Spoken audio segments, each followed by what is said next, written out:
Hello বন্ধুরা, আসসালামু আলাইকুম। আজকে আমি আপনাদেরকে 7.5 এমভিএ সাবস্টেশনের স্টেপগুলো আমি দেখাবো। আপনাদেরকে মোটামুটি একটা ধারণা দেব। তো এটা যেটা দেখতেছেন এটা হচ্ছে একটা ট্রান্সফরমার। এটার ক্যাপাসিটি হচ্ছে 7.5 এমভিএ। দেন চলে আসলাম 33 কেভি সিআরপি প্যানেল। এই প্যানেলের মধ্যে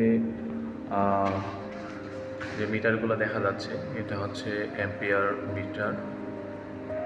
দেন এখানে দেখতে পাচ্ছেন তিনটা ফেজের অ্যাম্পিয়ারটা দেখাচ্ছে 1 2 3, হ্যাঁ, আর ওয়াই বি ফেজ।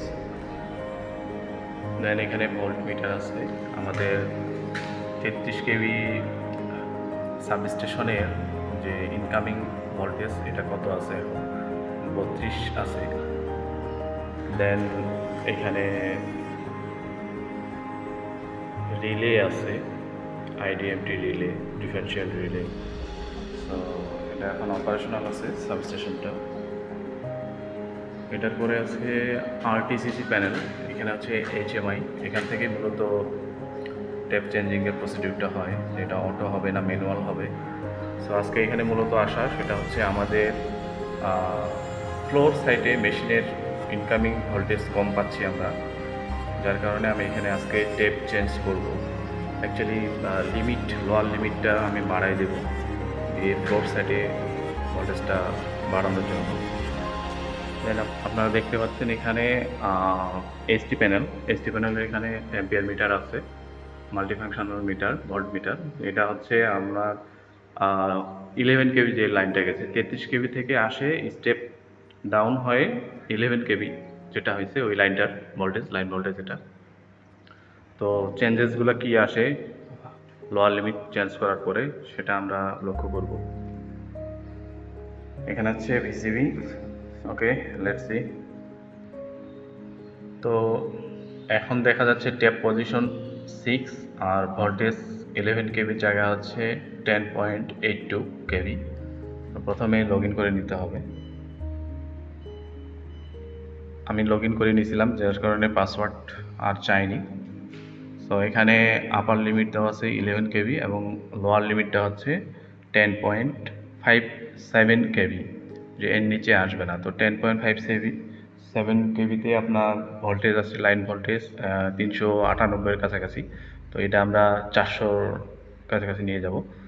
সো এটা একটা ক্যালকুলেশন আছে, এটা আমি আপনাদের পরে দেখাবো। তো এখন আমি সেট করব 10.60। এটা হচ্ছে লোয়ার লিমিট আমি সেট করলাম। আপার লিমিটটা এখন আপাতত চেঞ্জ করতেছি না, এটা আমি চেঞ্জ করবো। এটার একটা রেশিও আছে, আপার এবং লোয়ার লিমিটের রেশিওটা কত রাখতে হবে। তো ট্যাপ পজিশন 6, এটা 30 সেকেন্ড সময় নেবে। ওকে, আপনাদেরকে আবার আমি প্যানেলগুলো দেখা দিচ্ছি। এটা হচ্ছে এইচটি প্যানেল। দেন আসতেছে আরটিসিসি প্যানেল। এখানে মূলত কন্ট্রোলিং করা হয় এখান থেকেই, যে ট্যাপ ম্যানুয়ালি চালাবো আমরা, পজিশন আসলে অটোমেটিক মোডে রাখবো কিনা। তো এটার কাজ মূলত এটা হচ্ছে 33 কেভি সিআরপি প্যানেল। এখানে তিনটা ফেজের আপনার এম্পিয়ার দেখাচ্ছে। তো এটা হচ্ছে এটা। দেন হচ্ছে ডিসিডিবি প্যানেল। দেন হচ্ছে আপনার অটোমেটিক ফ্লোট কাম বুস্টার চার্জার ব্যাটারির জন্য, এটা হচ্ছে এই প্যানেল।